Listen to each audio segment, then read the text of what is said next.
So I have started, I have the bottle here, Sertraline, there it is, comes in a little bottle with all the writing on the side, and I've started this rather than Prozac because I want to go and spend some time in Japan, and it is not available in Japan, so I needed to pick something that was going to be available where I was going, which is another point. If you go abroad, places will have rules as to how much of medication you can take in. So for Japan, you can only take a month's worth of medication in unless you want to go and fill out a whole load of forms and stuff. So I wanted to go there for longer than that, and so I needed to pick something where I could go to the doctors and be like, can I have a prescription for this? Yeah, so Sertraline, that is, works in the same way by increasing serotonin levels. The reason it isn't used so much is because it didn't come off patent too long ago. And what that means is when a pharmaceutical company comes up with a new drug, they kind of get copyright to it, and they get to be the only people that sell it, and therefore it's quite expensive to use. So people are less keen to prescribe it because it's expensive. But because drugs are really important, unlike ordinary sort of copywriting where it's just theirs forever, after a certain period of time it becomes available to everyone. And then any pharmaceutical person can just go off and make this drug and produce it. So yeah, it's come off patent, so it's a lot cheaper and more readily available for doctors to prescribe.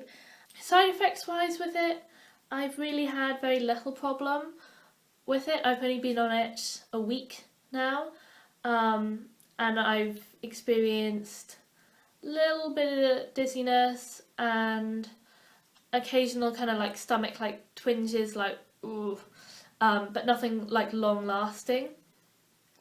However, this could be because I was put on a very, very low dosage of it, because I'd had the bad experience with side effects when I was on Prozac. I think they're starting me off very slow so they can monitor it more carefully.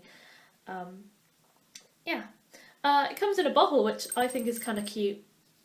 I don't know if it always came in a bottle, but definitely when I was on fluoxetine it always came in a packet.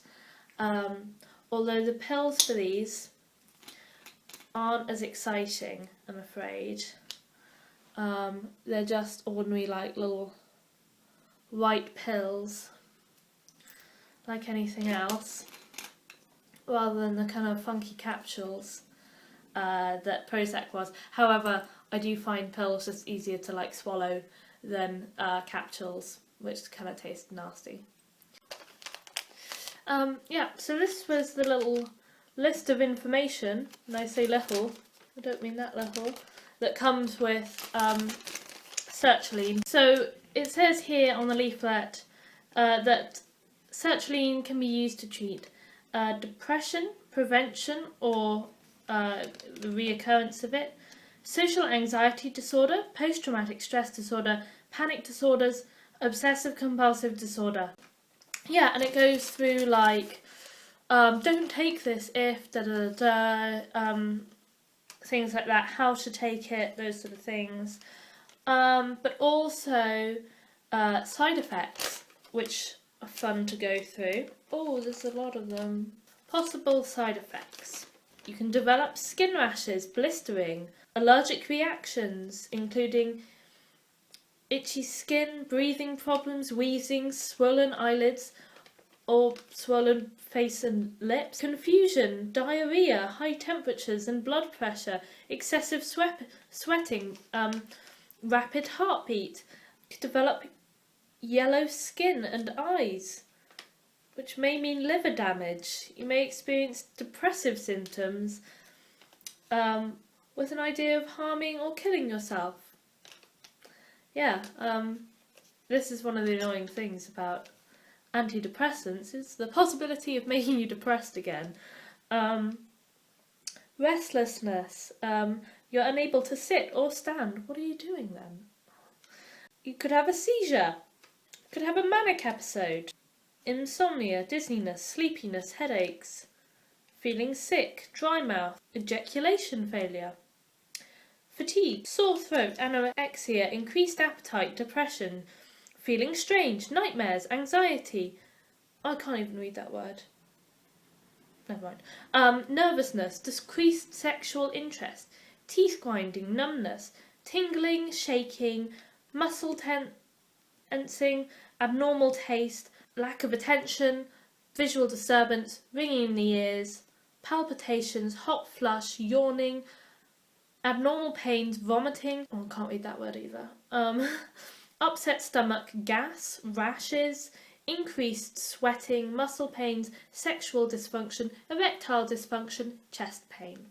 This is 1 to 10 out of every 1,000 patients may experience chest cold, runny nose, hallucinations, feeling too happy, lack of caring, thinking abnormally, convulsions, involuntary muscle contractions, abnormal contractions, moving a lot, amnesia, decreased feeling, speech disorders, dizziness while standing up, migraines, ear pain, fast heart rate, high blood pressure, flushing, breathing difficulties, possible wheezing, shortness of breath, nosebleeds, inflammation of the esophagus, difficulty swallowing, hemorrhoids, increased saliva, tongue disorder, burping, eye swelling, purple spots on skin, hair loss, cold sweats, dry skin, hives, another word that I can't read, muscle weakness, back pain, muscle twitching, nighttime urination, unable to urinate, increased urination, more hemorrhoid stuff, female sexual dysfunction, another word that I can't say, chills, fever, weakness, thirst, weight decreased or weight increased. Sorry, there's a lot of words that I can't say. It's not even that they're that long, I'm really dyslexic. Sorry. Okay, between 1 and 10 of every 10,000 people may experience intestine problems, ear infections, cancer, swollen glands, high cholesterol, low blood sugar, physical symptoms due to stress or emotions, drug dependence, psychotic disorders, aggravation, paranoia, suicidal thoughts, sleepwalking, premature ejaculation, comas, abnormal movements, difficulty moving, increased sensation, sensory disturbances, glaucoma, tear problems, spots on the front of your eyes, double vision, blurry eyesight, blood in eyes, enlarged pupils, heart attacks, slow heartbeat, heart problems, poor circulation of arms and legs, closing up of throat, breathing fast, breathing slow, difficulty talking, hiccups, blood in stool, sore mouth, tongues, ulcers, tooth disorders, problems with blisters, hair rash, hair texture, skin odour, urinary hesitation, excessive vaginal bleeding, dry vaginal areas, red painful penis and foreskin, genital discharge, prolonged erections, breast discharge, hernias, drug tolerance decreased, difficulty walking, relaxation of blood pressure. Yeah, I think we got through them all. Yeah, and I think what it says is if you've got any of the nastier ones, go and see your doctor and they'll probably take you off it or give you another medication to counteract this one. I hope that didn't scare the living shit out of you, because it did me. But no, like I said, luckily, just felt a little bit sick, a little bit dizzy, and I think I'm fine. It also says here, and I think it said for both St. John's wort and fluoxetine, that you shouldn't drink alcohol whilst taking these drugs. And that's not something I ever listen to. With fluoxetine, I definitely know that there's people that say like that they've drunk it and they just sort of get blackouts, that it's literally like they could pass out and then literally nothing, from what happened before. Yeah, I've tended to have been fine drinking though. I haven't personally had any problems, but obviously people are different. I don't want to be like, oh, you know, just go drink, just, you know, you'll be fine, and then you're not, and then I feel really bad because I've encouraged you. But just from my experience, I've always drunk and it's been fine. Although I haven't on Sertraline yet because I'm still in my first 2 weeks of taking it, and I wouldn't recommend drinking while in that period of taking drugs because your body is still literally just adjusting to it, and I wouldn't want to start bombarding it with anything else. Any other things? I've got a little pill case with the days of the week sort of numbered at the top, so I don't forget what day it is or what I'm taking, rather. Yeah, so I put all my things in there. But this is partly because I take other medications for like thyroid stuff and other things like that, so it's more useful to have it in a little packet so I remember what days amount I've taken and stuff. Yeah. Okay. So for all these side effects and for all the stuff you've got to go through, is it worth it? Do they work?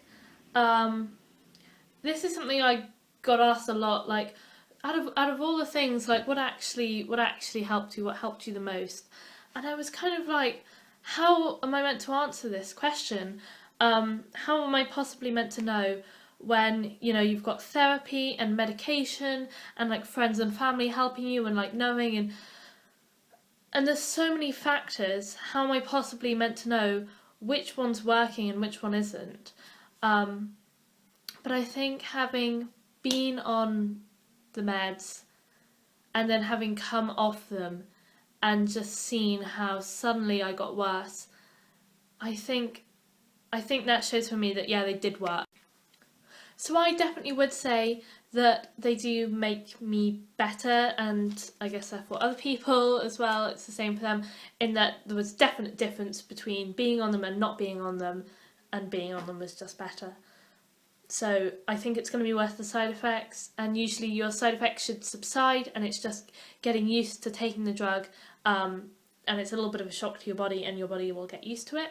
And if they don't, try a different drug, try something else. Because, you know, if they didn't work, they wouldn't, you know, give you them. I'm literally going to have to go now because I'm feeling, because I'm feeling really quite heady. Okay, so bye. Good luck with all your meds or whatever's happening with you.